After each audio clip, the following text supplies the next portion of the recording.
Saudara, berikut kita ikuti keterangan pers Menko Polhukam Mahfud MD bersama Ketua LPSK Hasto Atmojo-Suroyo terkait dengan permasalahan pinjaman online.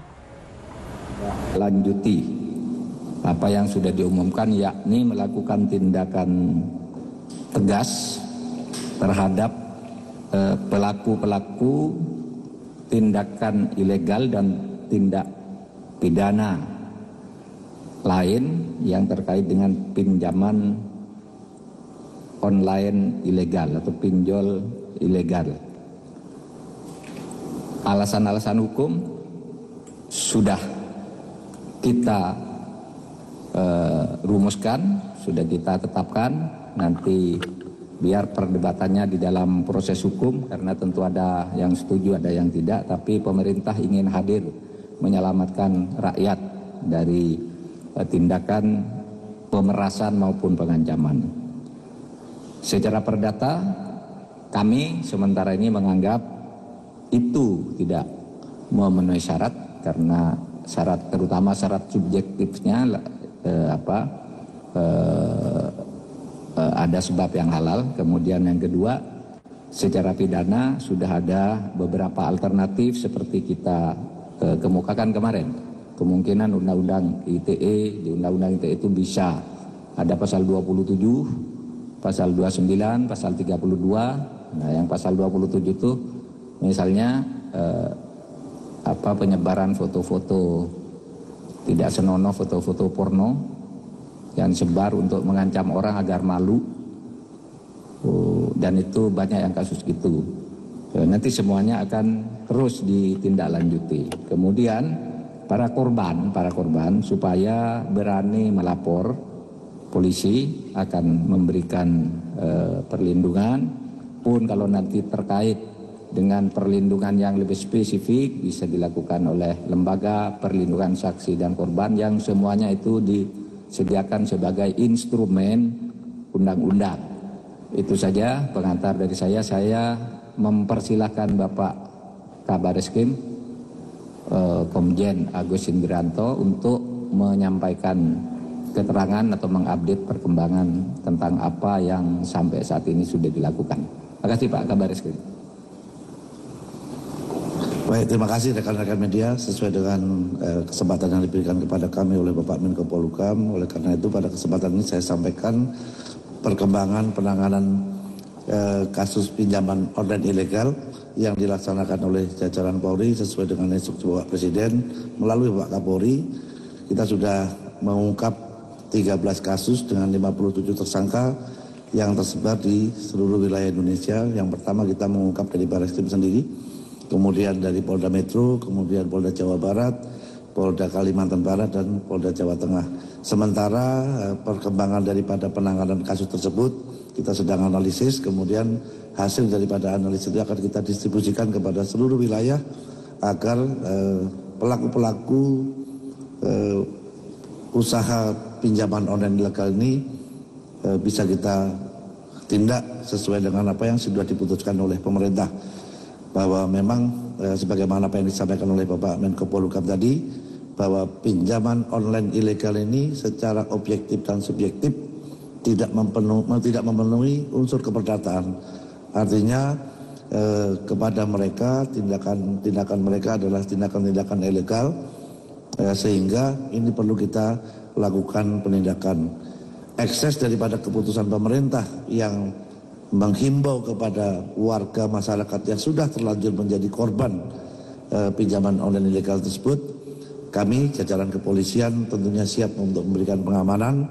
Saya sudah atas perintah Bapak Kapolri, kami sudah menerbitkan telegram kepada seluruh Polda untuk memberikan respon cepat kepada keluhan masyarakat apabila ada tindakan-tindakan yang dirasakan mengganggu secara psikis maupun fisik kepada masyarakat yang kebetulan menjadi korban pinjaman ilegal ini. Jadi mohon kepada warga masyarakat untuk berani melaporkan kepada kepolisian atas peristiwa yang dihadapi apabila terkait dengan pinjaman online ilegal ini. Saya rasa itu yang dapat kami sampaikan. Terima kasih. Silakan Pak. Bismillahirrahmanirrahim. Kami dari Lembaga Perlindungan Saksi dan Korban bertugas berwenang memberikan perlindungan saksi dan korban dalam proses peradilan pidana. Terkait dengan kasus pinjol ilegal, LPSK juga sudah berkoordinasi dengan Barreskrim Polri, pihak-pihak terkait yang tidak perlu saya sebutkan pada kesempatan ini. Selain juga LPSK melakukan sounding, pendalaman kepada beberapa korban. Dan kita tahu semuanya, pinjol ilegal begitu meresahkan masyarakat.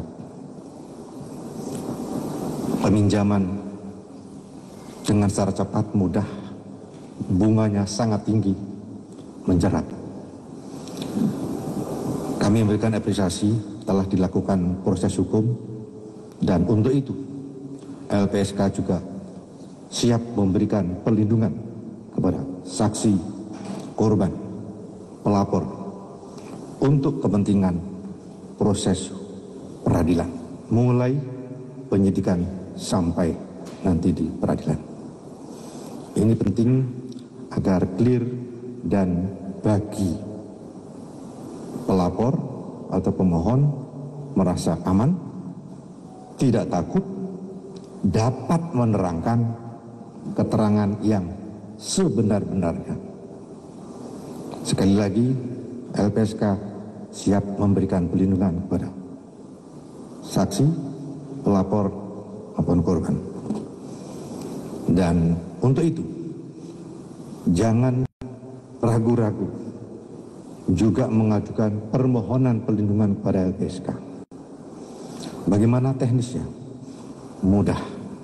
Bisa datang langsung, bisa melalui email bpp.lpsk.go.id atau lpsk.go.id. Bisa juga melalui 148 call center, nanti akan di follow up oleh petugas tersebut, dan mekanisme melalui Android pun bisa, jadi mudah. Dan untuk itu sekali lagi kami siap memberikan perlindungan saksi dan korban dalam proses peradilan pidana sesuai ketentuan perundang-undangan.